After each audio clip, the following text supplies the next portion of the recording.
మునికోటి ఆత్మాహుతిపై Lok Sabha speaker కు నోటీసులు ఇచ్చింది వైసీపీ. సభలో ఆంధ్రప్రదేశ్ కు ప్రత్యేక హోదాపై ప్రకటన చేయాలని డిమాండ్ చేస్తోంది. మరోవైపు జంతర్ మంతర్ లో జగన్ దీక్ష కాసేపట్లో ప్రారంభం కాబోతోంది. పూర్తి సమాచారం మా కరెస్పాండెంట్ సురేష్ లైవ్ లో అందిస్తారు. సురేష్, స్పీకర్ కు వైసీపీ నోటీసులు సారాంశం ఏంటి, అసలు అక్కడ పరిస్థితి ఏంటి?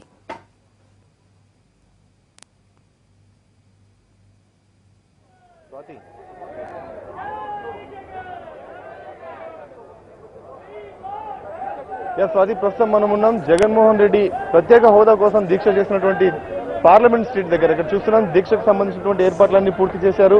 ఈ రోజు దీక్షకు సంబంధించి ఎమ్మెల్యేలతో పాటు ఎంపీలందరూ కూడా వైఎస్ఆర్ కాంగ్రెస్ పార్టీకి సంబంధించి ఇక్కడ హాజరు కాబోతున్నారు. అలాగే మొత్తంగా 2 ప్రత్యేక రైళ్లు ఇక్కడికి చేరుకున్నటువంటి ప్రత్యేక హోదా డిమాండ్ చేస్తున్న ఏపీ ప్రజలు కూడా ఇక్కడికి చేరుకున్నారు. ఈ రోజు లోక్సభలో కూడా వైఎస్ఆర్ కాంగ్రెస్ పార్టీ వాయిదా తీర్మానం నోటీసును స్పీకర్ కు ఇచ్చింది.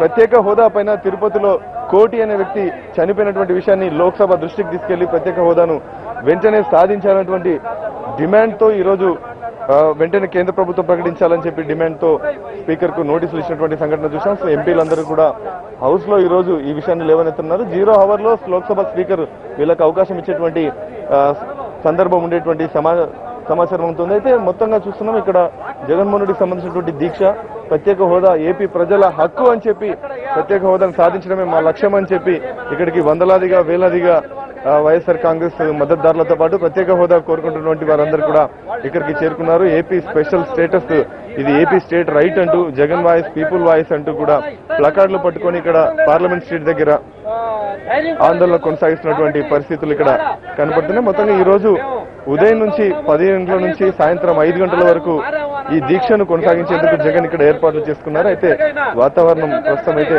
ప్రశాంతంగా ఉన్నప్పటికీ వర్షం కురిసేటువంటి అవకాశాలు కనపడుతున్నాయి. ప్రత్యేక హోదాను డిమాండ్ చేస్తున్న వాళ్ళంతా కూడా ఇక్కడికి చేరుకొని ప్రత్యేక హోదా విషయం పైన వెంటనే కేంద్ర ప్రభుత్వం ఇప్పటికైనా టెక్నికల్ సమస్యలు చెప్పకుండా విభజన చట్టాన్ని గౌరవిస్తూ కేంద్ర ప్రభుత్వం మంత్రివర్గంలో నిర్ణయం తీసుకొని 15th ఫైనాన్స్ కమిషన్ కూడా అబ్జెక్షన్ ఎటువంటి చెప్పలేదు కాబట్టి వెంటనే ప్రత్యేక హోదాను ప్రకటించాలని చెప్పి డిమాండ్ చేసినటువంటి వారందరినీ ఇక్కడ చూస్తున్నాం. దీక్ష మరి కాసేపట్లో ఇక్కడ ప్రారంభం కాబోతుంది. వైఎస్ జగన్ తో పాటు ఎమ్మెల్యేలు, ఎంపీలు, ప్రత్యేక హోదా కోరుకుంటున్నటువంటి వేలాది మంది ఇక్కడికి వచ్చిన వాళ్ళు కూడా ఈ దీక్షను కొనసాగించబోతున్నారు. Swathi. Right Suresh, thank you.